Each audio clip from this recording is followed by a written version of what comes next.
والرسوخ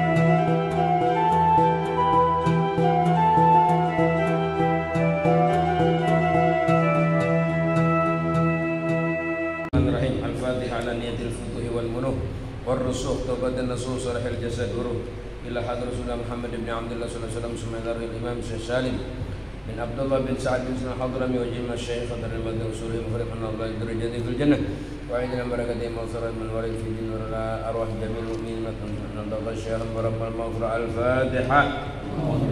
أعوذ بالله من الشيطان الرجيم. بسم الله الرحمن الرحيم. الحمد لله رب العالمين الرحمن الرحيم مالك يوم الدين إياك نعبد وإياك نستعين اهدنا الصراط المستقيم صراط الذين أنعمت عليهم غير المغضوب عليهم ولا الضالين. آمين.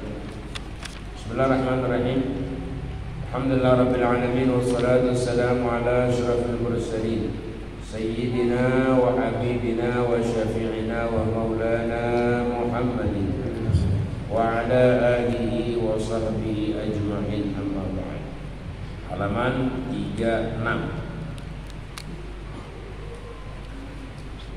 Syarat sholat Jumat.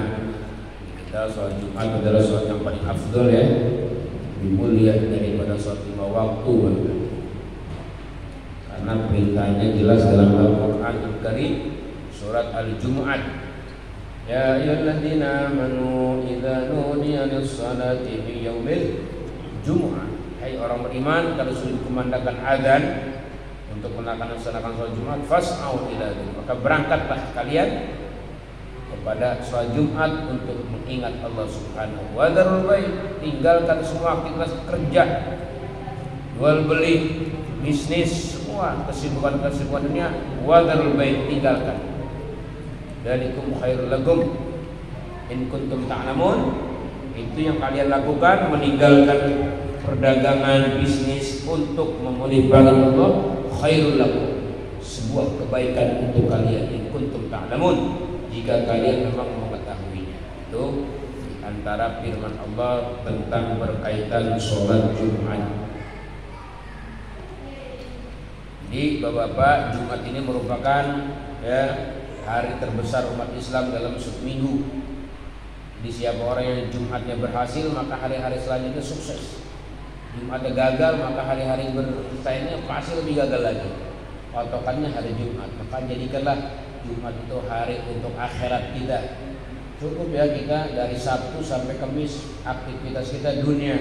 Begitu datang Jumat, udah amali-amali Jumat semua kita laksanakan demi memberikan apresiasi kepada Jumat, kepada keagungan Jumat. Di antaranya ada hadis mengatakan tidaklah seorang mengalami daripada hari Jumat ataupun malam Jumat kemudian dia meminta kepada Allah hajat-hajatnya, pada saat meminta dia bertepatan dengan saat-saat mulia di hari Jumat, maka melainkan Allah berikan permohonannya. Jadi di hari Jumat itu Bapak ada saat-saat mustajab ya. Kalau kita berdoa di saat itu kita akan punya permintaan dikabulkan oleh Allah. Ulama-ulama berbeda pendapat untuk saat-saat mustajab di hari Jumat. Ada yang berpendapat katanya saat mustajab saat sedang duduk khotib di atas mimbar. Ini mimbar tuh khotib kalau duduk istirahat ya, daripada duduk ya menuju khutbah kedua, sang khotib duduk. Nah itu ada saat mustajab, sedikit tapi agung itu saat. Hendaklah kita memohon kepada Allah, meminta, jangan lalai di situ. Di situ jangan lalai kita, jangan lupa nggak minta. Jangan bangun apa tuh hati kita, sadar ke hati kita minta sedikit, minta yang manjur, yang mustajab, yang kita intikan dalam hidup ini apa? Nah, di situ minta kepada Allah. Kata ulama gitu katanya. Saat-saat khotib sedang berada di atas mimbar, duduk istirahat. Kata ulama ada yang pendapat kedua adalah sa'atul Fatimiyah. Saat-saat Fatimiyah. Apa itu saat-saat Fatimiyah? Saat-saat setelah sholat asar hari Jumat. Ini sholat Jumatnya habis sholat asar hari Jumat itu sa'atul Fatimiyah, saat-saat yang mustajab. Terlebih kita dianjurkan bersolawat kepada Nabi Muhammad Sallallahu Alaihi Wasallam. Nabi katakan, "Akthirus sholata alaihi yaumal azhar." Banyakin sholawat kepadaku di hari Jumat. Fa inna sholatakum, ya, sungguhnya sholat kalian itu ya ma'rudatun alayya, disampaikan kepadaku langsung. Ya, kita kalau bersama teman Nabi hari Jumat langsung sampai Pak, live ya, langsung Nabi Muhammad yang terima. Di antaranya sa'atul Fatimiyah ba'da asar sholat Jumat, ya itu dikatakan. Ini banyak ya Pak, adab-adab hari Jumat itu mesti kita lakukan. Di antaranya adab hari Jumat mulai sore, Kamis sore menjelang maghrib itu udah kita persiapin kemuliaan. Terus ini ambilnya lilit.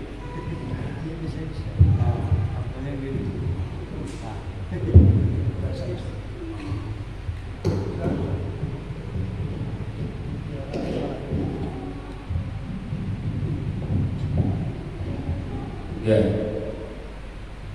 persiapannya Pak, Kamis sore, besok ketika Kamis sore menjelang maghrib 5:30 sudah masuk ya kemuliaan hari Jumat.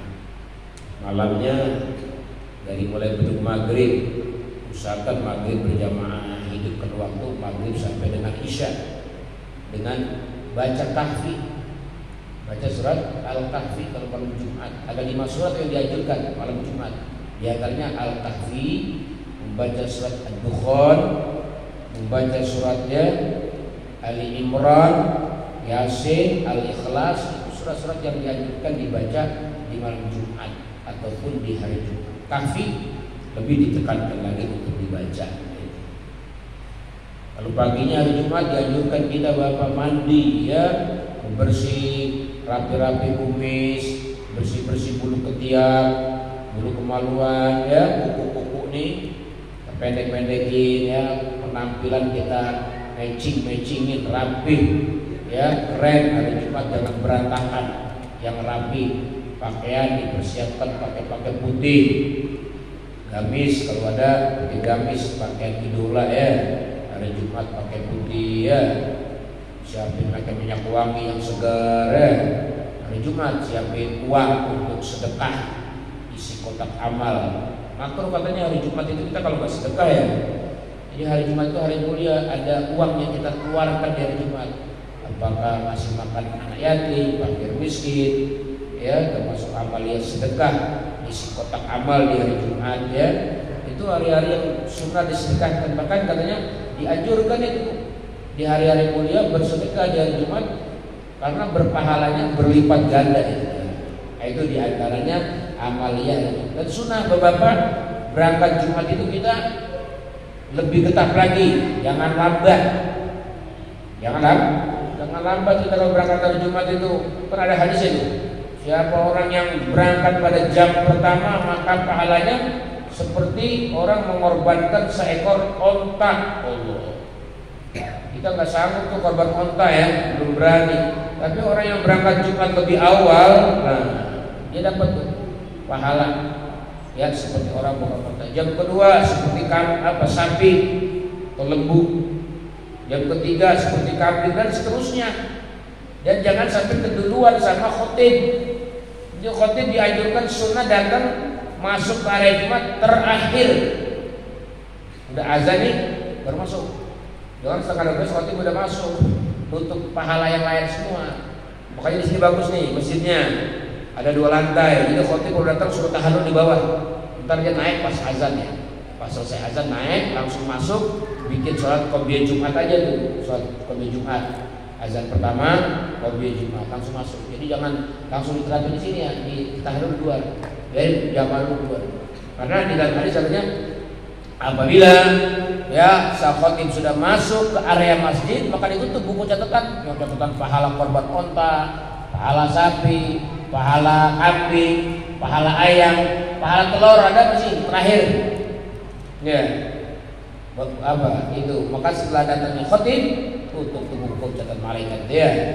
Maka kita kejar itu lebih awal datang hari Jumat. Apa yang kita kerjakan di masjid? Banyak pekerjaan amalnya, dikir-dikir Jumat ya. Disiapin Quran di sini, baca Yasin, baca Kahfi, baca sholawat sama Nabi, banyak zikir, banyak munajat, banyak doa kita kepada Allah di hari Jumat itu. Ya, itu salah satu anjurannya ya. kebersihannya di hari Jumat. Sunnah pakai pakaian yang putih ya Pak. Kalau hari Jumat jangan pakai pakaian yang lain. Sebab Nabi Muhammad setiap hari Jumat pakaiannya dari atas kepala sampai bawah putih semua. Karena Nabi katakan ya, albisu thiyabakum albi, pakai pakaianlah warnanya yang putih. Karena itu pakaian yang paling disukai Allah Ta'ala. Makanya kenapa pakaian kapan warnanya putih? Karena itu untuk mengundang kasih sayang Allah kepada orang yang sudah meninggal dunia. Pakai pakaian putih, terlebih di hari Jumat ya. Kemudian di sini syarat-syaratnya. Kalau kita pengen sah sholat Jumat itu ada syaratnya katanya. Bismillahirrahmanirrahim. Syurutul Jum'ati sittatun. Bahwasanya syaratnya sholat Jumat itu ada 6 perkara. Antakuna kulluha fi waqti dhuhri. Satu syarat sah sholat Jumat, sholatnya harus pada waktu zuhur. Pada waktu zuhur dilaksanakan. Enggak mesti awal waktu ya. Meskipun memang afdalnya sih awal waktu, tapi nggak harus, boleh aja mundur sedikit. Musim apa namanya sekarang? PPM ya, PPKM ya, iya. Sholat agak mundur sedikit, nggak apa-apa, nggak harus awal waktu, tapi lebih afdal memang awal waktu. Mundur nggak apa-apa, yang penting masih ada waktu zuhur ya, masih ada waktu zuhur. Itu syarat pertama. Syarat kedua, wa an tuqama fi khittatil baladi, dan sholatnya didirikan pada batas wilayah kota desa setempat. Ini area pelaksanaan Jumat nggak harus di masjid ya, di aula boleh, di jalan raya boleh, di lapangan boleh, di parkiran. Yang penting dalam batasan dalam kota, dalam pedesaan ya, dalam wilayah kampung gitu. Gak boleh udah keluar batas kampung itu masjid dibangun ya. Ini masih dalam area itu, dalam area wilayah batasan dalam kota. Itu syaratnya. 2 ya, ini boleh ya, sholat Jumat di lapangan boleh, sholat Jumat di parkiran, basement, kantor, di mana aja boleh ya, nggak harus masjid. Ya, bagi zaman sekarang mau meminimalkan kerumunan yang jumlah besar, boleh kita bikin ya dalam kapasitas jumlah sedikit, di rumah, di mana gitu boleh. Sekarang ada larangan, misalnya sholat Jumat ada larangan, pemerintah larang sholat Jumat. Kita jangan tinggal sholat Jumat. Sholat Jumat untuk keluarga aja di rumah-rumah nggak apa-apa. Bikin ada pendapat gitu ya, 12 orang boleh sholat Jumat. Ada kondisi darurat seperti itu, nggak boleh kerumun banyak-banyak misalnya. Itu ya syaratnya yang nomor kedua. Nomor yang ketiga syaratnya wa an tusalla jama'atan, dan yang ketiga sholatnya harus berjamaah. Makanya imam wajib niat imaman ya. Sholat Jumat memang nggak boleh sendirian, berjamaah ya, harus berjamaah. Wa ayyakunu arba'ina ahraran. Syarat keempat, jamaahnya harus ada 40 orang. Jumlahnya ada 40 orang dan merdeka. 40 orang semua orang merdeka, bukan budak sahaya. Kalau sekarang nggak ada budak ya, orang merdeka semua. Terus laki-laki harus laki. Kalau perempuan gimana? Perempuan nggak masuk hitungan ya 40 orang. Meskipun boleh aja kalau orang perempuan mau sholat Jumat silahkan. Ntar zuhur lagi nggak usah, cukup ya. Orang perempuan mau sholat Jumat boleh, tapi nggak masuk hitungan 40 orang ya. Ini 40 orang ini kan harus laki-laki gitu. Kemudian lagi baligi, orangnya sudah dewasa, balik. Jadi anak-anak nggak masuk hitungan, yang belum balik di bawah usia 15 tahun nggak masuk hitungan. Jadi 40 orang ini harus balik semua. Kemudian dan mereka berpenduduk yang menetap, namanya mustautinin ya, penduduk yang menetap. Jadi kalau orang mampir nggak masuk hitungan ya. Kayak di sini nih, Di sini nih sholat Jumat ya, sholat Jumat di sini. Jadi orang yang mampir, orang mana-mana mampir itu masih itu nggak. Jadi orang yang di sekitar sini yang punya rumah-rumah di sini nih, yang rumah-rumah di sini, ini dia yang termasuk mustautin. Dalam istilah fikih itu memang ada istilah mustautin. Mustautin itu orang yang sudah berpenduduk di situ. Kayak perumahan-perumahan, klaster-klaster, itu namanya mustautin, itu udah menetap di sini. Tapi kalau orang kontrak nggak masuk ke hitungan. Kalau orang kontrak ini nggak mustautin, ini dia nggak menetap. Kalau suatu saat dia pindah kerjanya, dia pindah lagi, atau kontrakannya dijual, dia akan pindah lagi. Nah, jadi orang yang tidak menetap itu dia tetap ya wajib sholat Jumat, akan tetapi dia tidak termasuk dalam hitungan 40 orang, gitu ya. Kemudian disyaratkan di sini katanya wa alla yasbiquha wa la tuqalinuha jum'atun fitil kalbalad wa ayyataqaddamaha khutbatani. Syarat yang kelima, tidak didahului dan dibarengi bersamaan Jumat pada daerah itu. Memang bapak-bapak sebaiknya itu bikin Jumat tidak boleh melebihi kebutuhan ya. Kalau dalam satu kampung memang kebutuhannya 2 masjid, maka itu nggak boleh bikin masjid yang ketiga.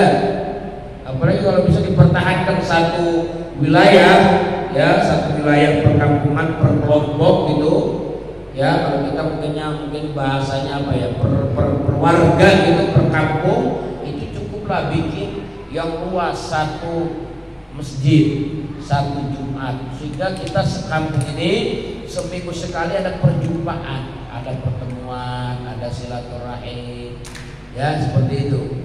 Harusnya begitu. Jadi nggak boleh satu kampung ada 2 masjid. Padahal masjid yang satu ini belum apa ya, satu masjid ini juga belum penuh atau belum harus membuat masjid yang lain seperti itu. Nah itu seperti itu, ya. Di antara syarat-syarat rukun Jumat itu satu kampung cukup dengan satu. Bagaimana kalau kebutuhan? Kalau kebutuhan bebas. Kalau kebutuhan mah seperti kita jumpai di Tanah Abang. Di Tanah Abang itu seputaran pasar Tanah Abang aja Jumat bisa di 10 tempat itu, betul kan? Di atas ada, di bawah Al-Makmur ada, di bawah sini. Karena kebutuhan memang. Ya enggak, kalau cuma satu aja di atas saja, wah ini bisa memberatkan orang untuk ngumpul ke atas, dibuat tempatnya juga bisa nggak nampung, atau di Al-Makmur ya. Jadi mengukur kebutuhan ya gitu. Bagaimana kalau misalnya belum menuntut kebutuhan tapi membuat masjid sampai 2 tempat, 2 masjid, 3 masjid, gimana? Di sini syaratnya katanya tidak didahului. Tidak didahului. Pengen saja cuma kita jangan didahului sama masjid yang sana. Jadi kita harus lebih awal lagi. Lebih awal lagi takbir ihramnya. Allah, ini masjid di satu kampung ada 2, belum ada kebutuhan sebenarnya. Dia bikin lagi masjid, gitu ya. Ini nanti yang sah yang mana nih yang sah? Masjid lama apa masjid yang baru? Yang sah adalah masjid yang duluan takbiratul ihramnya. Jadi siapa masjid yang duluan takbiratul ihramnya, maka dia yang sah. Yang belakangan nggak sah. Atau misalnya bareng, pokoknya di sana takbir, di sini bareng, Allah, di sini Allah, di sini Allah. Dua-duanya nggak sah. Gitu. Itu kalau bikin Jumatnya belum memenuhi hajat, belum ada kebutuhan untuk harus 2 Jumat, dia bikin 2 Jumat begitu. Sampai maksa kadang-kadang jumlahnya dia belum 40 ya, baru 12, baru 20 udah bikin lagi. Nah seperti itu. Ini tuh Pak, untuk menghindari perpecahan ke masing-masingan.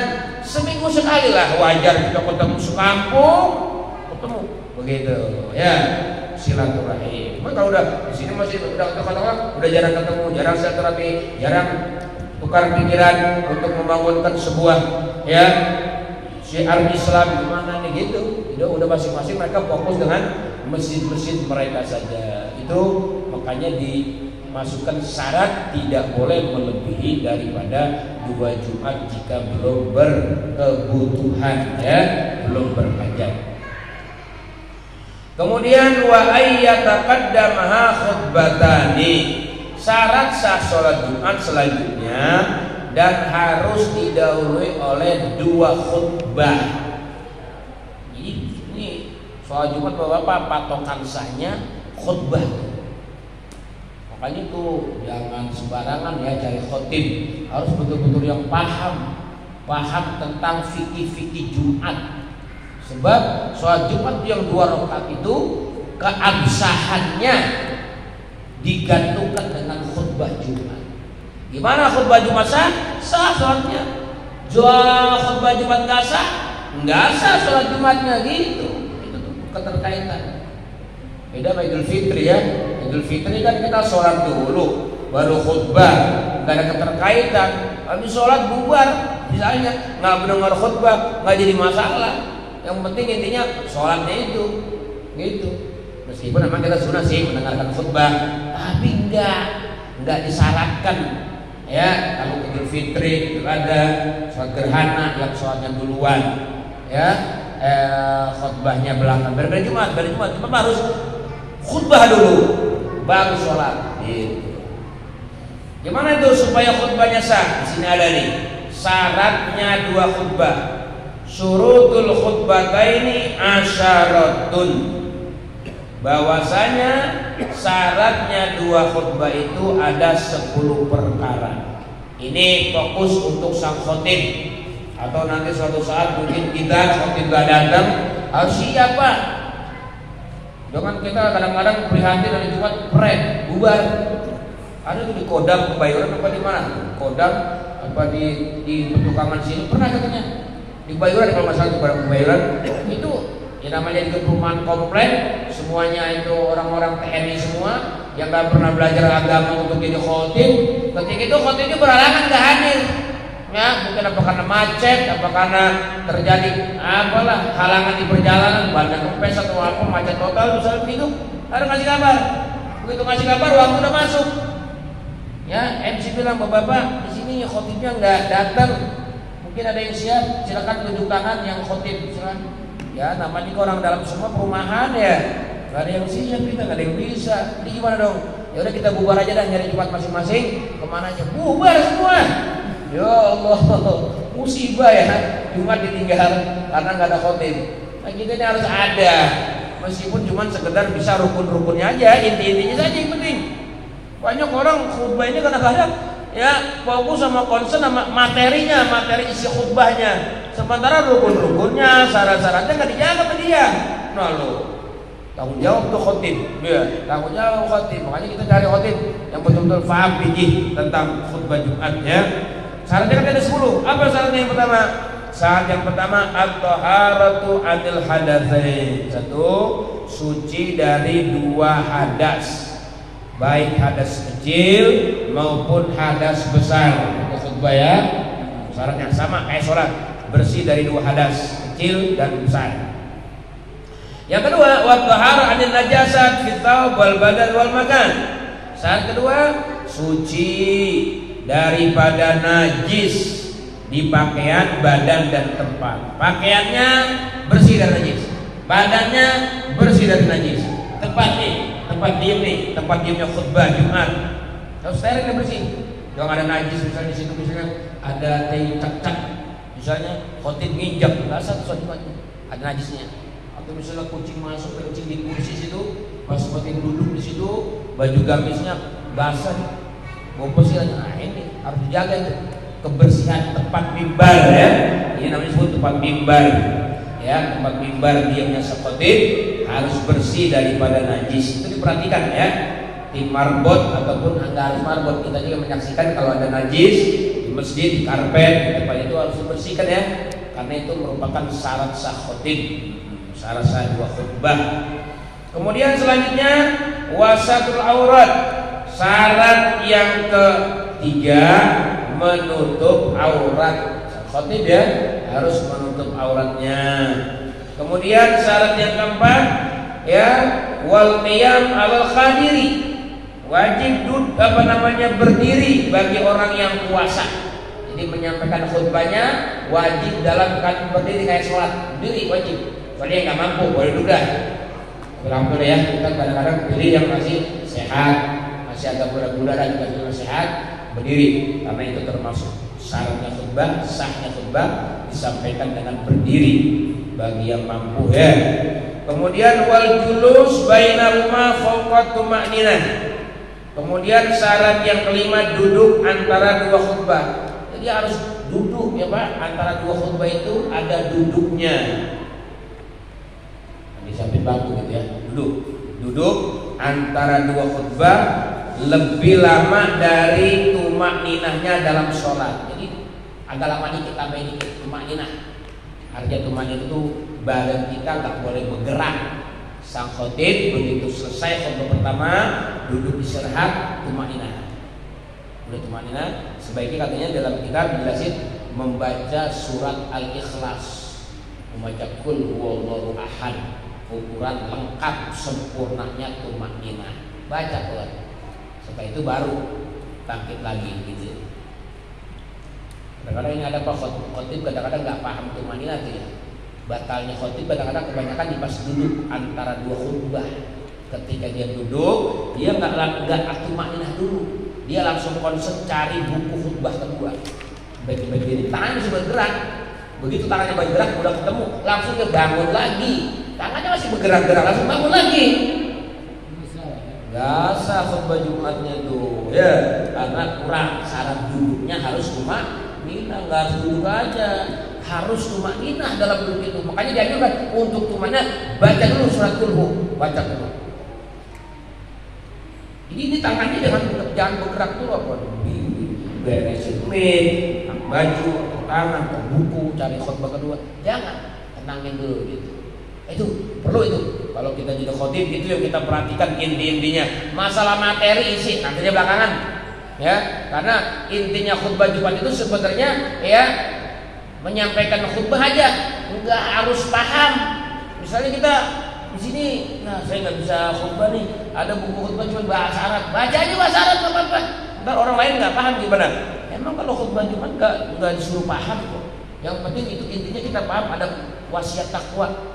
Jadi ini disuruh bertakwa kepada Allah, nggak harus paham, gitu ya.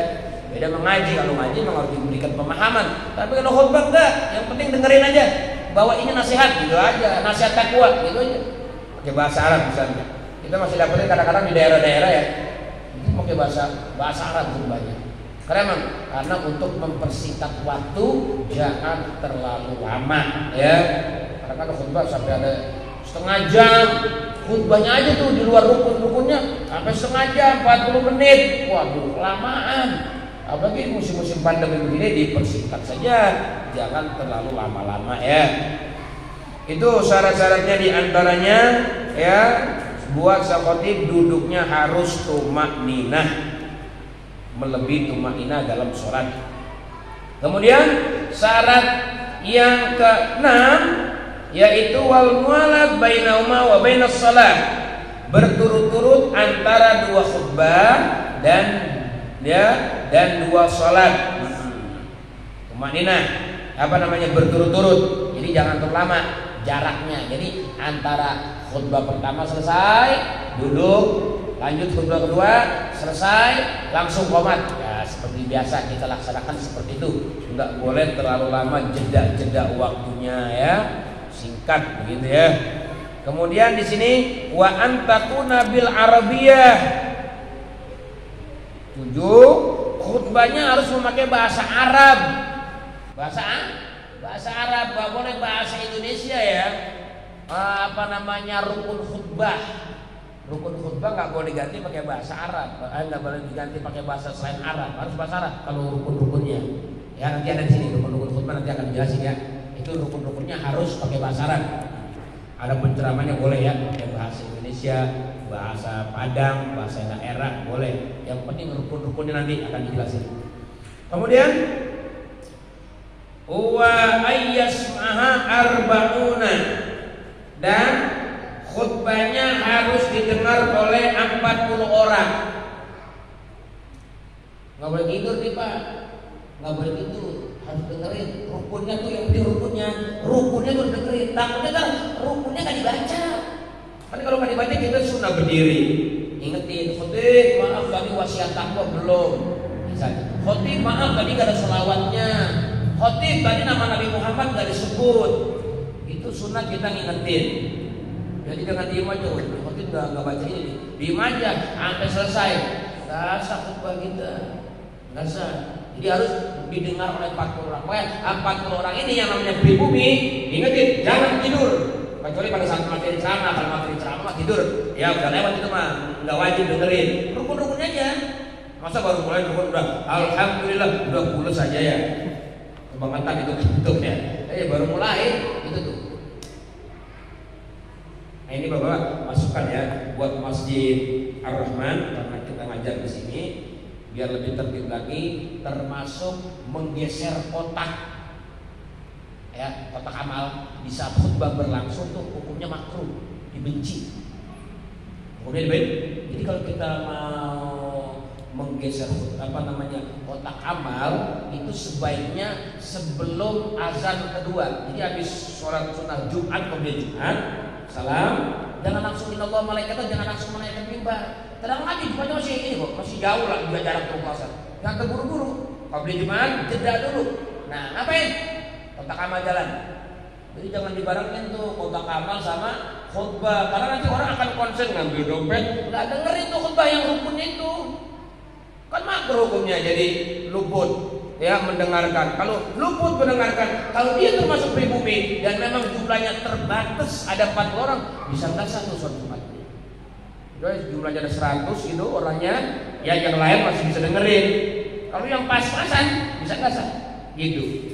Dan itu termasuk ya mempersiapkan makruh, hukumnya haram ini. Ya, mempersiapkan makruh, hukumnya haram. Mempersiapkan makruh, jadi makruh ini jangan disiapin, dadakan aja. Tapi kalau disiapin udah diprogram, pokoknya di mana nanti khutbah naik, geser kotak amal jalan. Nah itu makruh namanya. Menjadi tradisi begitu, hukumnya haram. Jadi bapak-bapak sebaiknya gini, kalau saya mau kasih masukan di mana di daerah-daerah kita, di daerah pesantren, daerah para ulama-ulama, para kiai-kiai, itu sebaiknya ya yang keliling jangan kotak amal, yang keliling orang. Jadi melatih orang keliling pakai kantong, kalau bahasa daerah itu kantong konjen, jadi melatih orang supaya dia merasa malu kalau nggak sedekah. Gitu. Kalau kotak amal kan mereka nggak malu lewat-lewat aja. Ya udah. Tapi kalau orang ya ada perasaan malu, apalagi orang yang keliling itu orang yang kenal. Masa fasilitas sudah AC, pas angin, khotibnya bagus, imamnya merdu, karpet digelar, tempat nyaman. Kok nggak ada sedekahnya sih? Kok terlaluan amat ya sholat Jumat? Gimana? Mau dapat berkah itu sholat Jumat kita, mau kabul kita kan pengen dapat hidangan dari Allah, jamuan dari Allah. Dan kita juga perlu sedekah juga nyempal. Kayak orang resepsi pernikahan kita hadir ke pesta perkawinan, kan kita udah siapin di kondangan. Kalau di sana udah jamu, udah makan. Allah kasih jamuan lebih wah lagi ya Jumat. Ada maghfirah, ada rahmat, ada taufik, ada maunah, ada bantuan, ada hidayah. Itu fasa ulaika yakunu muhtadin, kamu bakal dapat hidayah. Innama ya'muru masajidallah man amana billahi wal yawmil akhir. Terakhir itu ada fasa ulaika yakunu minal muhtadin, dapat petunjuk masuk masjid. Siapa itu? Orang yang ada bakhil, ada pelit. Ini fasilitas masjid dimanfaatin, pakai AC-nya, pakai airnya, buang air besar dulu kadang-kadang di masjid. Nggak ada. Kita pak dilatih kalau mampir sholat di masjid orang itu di perjalanan kita udah manfaatin airnya, tempat, jangan cuma-cuma waris 50.000, 100.000 itu jadi amal akhir kita. Jangan sia-sia, jangan takut. Hari Jumat hari ini bersedekah, makanya dilatih orang aja keliling. Coba nanti lihat nih Pak Mus ya, Pak Dekan, nanti coba nanti akan ada perbandingan antara kotak amal yang bergeser dengan orang yang keliling, itu akan beda nanti hasilnya. Kenapa? Ya seperti itu, Idul Fitri juga ada kan gitu ya. Nah ini Jumat begitu. Ini Jumat banyak nih. Ada berapa nih? Ada berapa besar? Ini banyak penuh nggak? Penuh. Ya udah minimal ada 3 orang 4 orang, jangan 1 orang ya. Dari baris tengah sana ada, baris paling pojok ada. Jadi melatih orang agar malu kalau nggak bersedekah begitu ya. Dengan kotak amal kadang-kadang nggak dipeduli, main lewat aja dia. Nah ini mendidik juga, mendidik orang untuk sakhawah namanya, dermawan ya. Ada plus minusnya. Ada plus minus. Yang mana nih?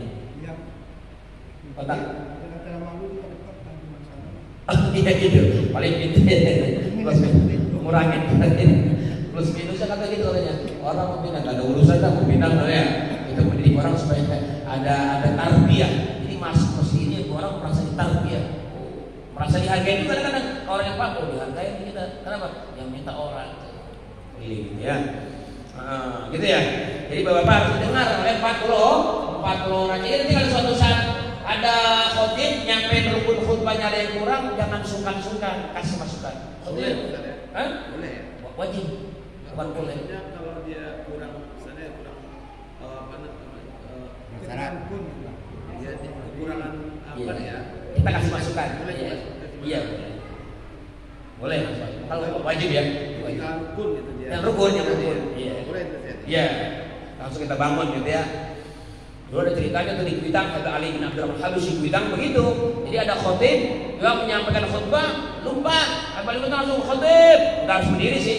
Udah sampai duduk khotib, belum sholawat. Ya khotibnya paham langsung Allahumma sholli ala Sayyidina Muhammad wa ala ali Sayyidina Muhammad. Langsung turun. Karena rukun khutbah itu nggak harus tertib, nggak langsung hamdalah, sholawat gitu, nggak begitu. Ya sebenarnya memang tertib, tapi acak-acakan berantakan di saat lupa, langsung aja. Mana yang lupanya? Khotib tadi nggak memuji. Alhamdulillahirabbil alamin. Udah selesai langsung duduk gitu. Langsung baca aja. Nggak usah ulang dari awal. Nggak usah ulang dari awal gitu ya. Kalau ini khotibnya paham, kalau nggak paham tadi bilang. Kalau tidak paham ulang aja dari awal. Lama lagi. Kata Jamal gara-gara kampus jadi makan wahat lagi gitu ya. Memang betul Pak, khotib dituntut paham ini sebenarnya kajian yang kita sedang baca, kajian untuk khotib ya, untuk khotib ya agar paham. Takut-takut kita nanti di suatu saat kita khotib nggak ada khotib bedakan, concern aja 5 rukun khutbah nanti akan dijelasin di sini. Kemudian wa takuna kullu fi waqti dhuhri, dan bahwa yang kesemuanya itu dilakukan pada waktu zuhur, Jumatnya ya. Jumatnya, khotibnya dalam keadaan masih ada waktu zuhur. Ya, kita lanjut. Bismillahirrahmanirrahim. Rukun 2 khutbah. Mana aja nih rukun 2 khutbah? Arkan khutbataini khamsatun. Nah, ini rukun khutbah nih. Rukun khutbah pertama maupun khutbah yang kedua ada 5 di bawah. Rukun 2 khutbah itu ada 5 perkara. 1, memuji kepada Allah di dalam kedua khutbah. Khutbah pertama dan khutbah kedua isinya adalah memuji kepada Allah. Alhamdulillah. Ada kata-kata begitu. Pakai bahasa Arab, nggak boleh pakai bahasa Indonesia. Segala puji kita ucapkan kepada Allah Subhanahu wa taala. Nggak sah, harus bahasa Arab. Alhamdulillah nahmaduhu wa nasta'inu wa nastaghfiruh. Contoh gitu. Alhamdulillah. Pokoknya dengar alhamdulillah. Ada kata-kata alhamdulillah. Itu namanya memuji Allah. Satu ya, memuji Allah. Di mana? Di khutbah pertama dan di khutbah yang kedua. Terus yang nomor kedua adalah membaca sholawat kepada Nabi Sallallahu Alaihi Wasallam di dalam 2 khutbah. Khutbah pertama, khutbah kedua wajib bersolawat. Allahumma salli ala Sayyidina Muhammad wa ala alihi wa sahbihi wa sallim. Nama Nabi harus disebut. Nggak boleh lebih. Allahumma salli alaihi wa ala alihi. Nama Nabi nggak disebut, pakai alaihi, pakai domir gitu ya. Nah, itu juga nggak sah itu ya. Harus pakai nama Muhammad atau nama Ahmad. Bisa ya? Tahu. Kemudian yang ketiga syaratnya adalah berwasiat takwa di dalam 2 khutbah. Khutbah pertama, khutbah kedua ada kalimat usikum wa iyaya bitaqwallah. Ada pesan takwa kepada Allah. Ada itu 3 nih wajib. Khutbah pertama, khutbah kedua ya wajib 3. 1 memuji kepada Allah, sholawat sama Nabi. 3 wasiat takwa. Ya, yang keempat dan membaca sebagian ayat Al-Quran di dalam salah satu 2 khutbahnya. Mau khutbah pertama ataupun khutbah yang kedua, pilih saja. Silahkan membaca ayat suci Al-Quran ya, 1 ayat dia baca. Apalagi kalau satu surat misalnya baca wal asri innal insana lafi khusr, itu pendek kan? Surat lebih afdal lagi ya. Minimal satu ayat dia membaca baik di khutbah pertama maupun di khutbah yang kedua. Kemudian yang kelima, dan buat doa lil mukmin wal mu'minat fil akhirah, dan membaca doa untuk orang mukmin laki-laki dan perempuan pada khutbah kedua. Di khutbah kedua ada khusus doa buat orang beriman, laki dan perempuan kita doain. Gimana doanya? Allahumma ighfir lil mu'minina wal mu'minat. Itu berarti khotib baru baca itu enggak sah. Misalnya dia doanya yang lain-lain. Doanya tentang doa pemerintah misalnya, ya Allah mansur sultanana, Allah mansur Islam wal muslimin, Allah ma'izzal Islam di Palestina, fi Yaman, fi Myanmar. Enggak ada Allah maghfir lil mu'minina wal, la sah khutbahnya. Harus ada Allah maghfir lil mu'minina wal mu'minat. Di mana itu adanya? Pada khutbah yang kedua. Gitu ya. Itu di antara 5 rukun khutbah ya. Ini aja penting nih. Kalau kita naik misalnya baca khotib dadakan kamu misalnya, khotibnya nggak datang. Ini gimana? Ini aja 5. Pakai bahasa Arab aja. Begitu. Assalamualaikum warahmatullahi wabarakatuh. Waalaikumsalam. Adzan selesai naik kita. Alhamdulillahi rabbil alamin. Allahumma shalli ala sayyidina Muhammad wa ala ali sayyidina Muhammad. Usikum wa iyaya bitaqwallah. Qala Allah ta'ala ya ayyuhalladzina amanu taqullaha wa kunu ma'as shadiqin. Udah situ aja, duduk langsung. Enggak hafal sebenarnya orang baru kalau wajib ada kumpul enggak hafal ya. Itu aja kan, duduk. Naik lagi. Alhamdulillah. Allahumma shalli ala sayyidina Muhammad wa ala ali sayyidina Muhammad. Usikum bitaqwallah. Allahumma ighfir lil mu'minin wal mu'minat wal muslimin wal alhamdulillah. Udah turun selesai. Berapa menit? Cuma 3 menit setengah kali. 3. Ya, iya. 3 loh. Begitu aja. Beres ya enggak? Kenapa? Tapi kau baca ayat tadi. Hah?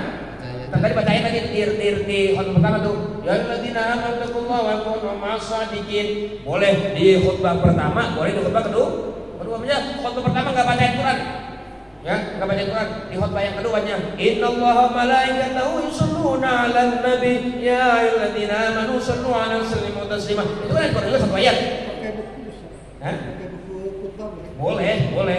Bikin yang singkat gitu buat jaga-jaga. Kan ada buku khutbah. Ada ya? Nah itu kalau ada lebih bagus lagi kalau siapin situ. Kadang-kadang suka ada iseng buku khutbahnya diumpetin. Memang benar kan? Pas saya beli dipinjam belum. Bapak-bapak karena buku khutbahnya nggak ketemu ya, maka kita khutbah bubar aja dah. Iya. Iya. Tentang sholat Jumat tadi kita di masjid yang ada di pasar. Iya. Itu di pasar kan nggak ada hukum tuh. Iya.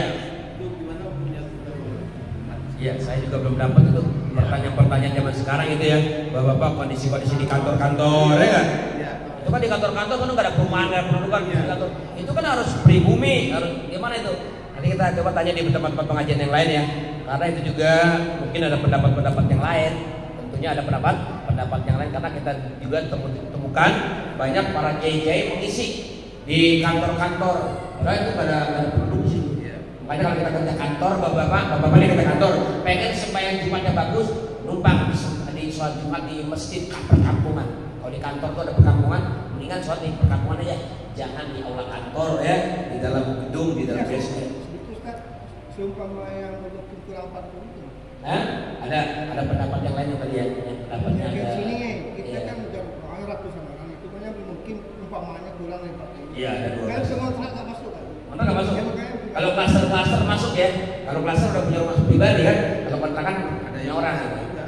Hah? Pasar ada yang kontrak juga, Ustaz. Oh klaster kontrak juga ya. Atau yang udah pribumi berarti. Iya. Kalau cuma kontrak nggak Makanya bisa. pribumi lah, Iya. yang menurut dalam persyaratan tadi. Iya, betul. Banyak kurang dari 40. Iya ada pendapat 12 orang sah ya. Itu pendapat. Rabbana taqabbal minna innaka antas samiul alim wa tub 'alaina innaka antat tawwabur rahim. Wa sallallahu ala sayyidina Muhammadin wa ala alihi wasallam. Subhana rabbika rabbil izzati 'amma yasifun wa salamun alal mursalin walhamdulillahi rabbil alamin. Assalamualaikum warahmatullahi